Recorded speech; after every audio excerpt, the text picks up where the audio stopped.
বাংলাদেশের সাবেক প্রেসিডেন্ট হুসেইন মোহাম্মদ এরশাদের সাবেক স্ত্রী বিদিশা হুসেইনকে ঢাকার বিজ্ঞ সিএমএম আদালতের আদালত নম্বর 7 তাকে ওই অপরাধ প্রমাণিত হওয়ায় তাকে 2 বছরের সশ্রম কারাদণ্ড, 10,000 টাকা জরিমানা, অনাদায়ে আরও 1 মাসের বিনাশ্রম কারাদণ্ড প্রদান করেছেন।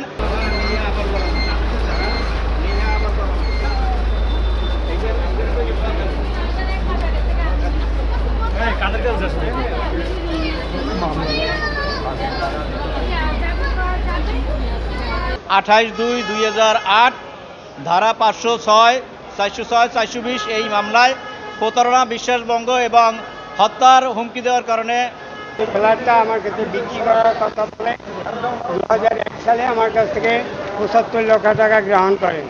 2002 সালে টাকা দেওয়ার কথা ফ্ল্যাট বুঝেই না দিয়ে সে টাকা তালবানা করে পরে দিয়ে আমাকে বললো যে আমি আপনাকে ফ্ল্যাট দিতে পারবো না, আমি আপনাকে টাকা ফেরত দেবো।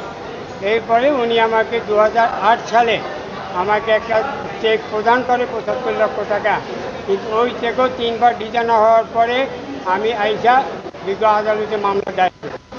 ওই মামলায় আজকে মহামান্য আদালত 2 বছর 1 মাসের সাজা প্রদান করে এবং 10,000 টাকা জরিমানা প্রদান করে। RICL TMX, যুগের পর যুগ স্থাপনা থাকে মজবুত। এই মামলাকে দীর্ঘায়িত করার জন্য বিজ্ঞ মহামান্য হাইকোর্টে নিয়ে এই মামলাটি হিমাগারে রেখেছিলেন। পরবর্তীকালে তিনি পলাতক থাকেন এবং এই আদালতে কখন আর হাজির হন না জামিন নেওয়ার পর থেকে। এই কারণেই আজকের এই মামলার অভিযোগ প্রমাণিত হয়, তাকে এই সাজা প্রদান করা হয়েছে। বাংলাদেশের সাবেক প্রেসিডেন্ট হুসেইন মোহাম্মদ এরশাদের সাবেক স্ত্রী বিদিশা হুসেইনকে ঢাকার বিজ্ঞ সিএমএম আদালতের আদালত নম্বর 7 তাকে ওই অপরাধ প্রমাণিত হওয়ায় তাকে 2 বছরের সশ্রম কারাদণ্ড, 10,000 টাকা জরিমানা, অনাদায়ে আরও 1 মাসের বিনাশ্রম কারাদণ্ড প্রদান করেছেন।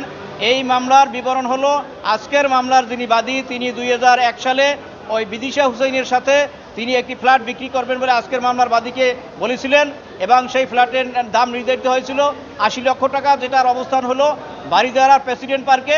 সেই প্রেসিডেন্ট পার্কের ফ্ল্যাটটি দেওয়ার কথা বলে আজকের মামলার বাদীর কাছ থেকে বিদিশা হুসেইন 2001 সালে নগদে 75 লক্ষ টাকা উনি গ্রহণ করেন এবং কথা ছিল 1 বছর অর্থাৎ 2002 সালের ভিতরে ফ্ল্যাট বুঝিয়ে দিবেন। কিন্তু 2002 সাল অতিক্রান্ত হওয়ার পরে যখন বাদী তার কাছে ফ্ল্যাট চাইলেন তখন তিনি ফ্ল্যাট বুঝিয়ে দিলেন না। দীর্ঘদিন তাকে ঘুরাতে থাকলেন এবং এক পর্যায়ে বললেন যে আমি ফ্ল্যাট দিতে পারবো না, আপনি টাকা নেন। তখন বাদী রাজি হইলে তিনি তাকে 75 লক্ষ টাকার একটি চেক প্রদান করেন, যে চেকটি বাদী ব্যাংকে উপস্থাপন করলে সেটা যথা নিয়মে ডিজনার হয় এবং ডিজনার হওয়ার পরেও 4-5 বছর আজকের মামলার বাদীকে ঘুরাতে থাকে। সর্বশেষ বাদী 2008 সালে ওই বিদিশা হুসেইনের বিরুদ্ধে সংশ্লিষ্ট ধারায় মামলা করেন এবং সেই মামলায় অভিযোগ প্রমাণিত হয়, অর্থাৎ বাদী এই মামলার সকল অভিযোগ সাক্ষীর মাধ্যমে প্রমাণ করতে সক্ষম হয়।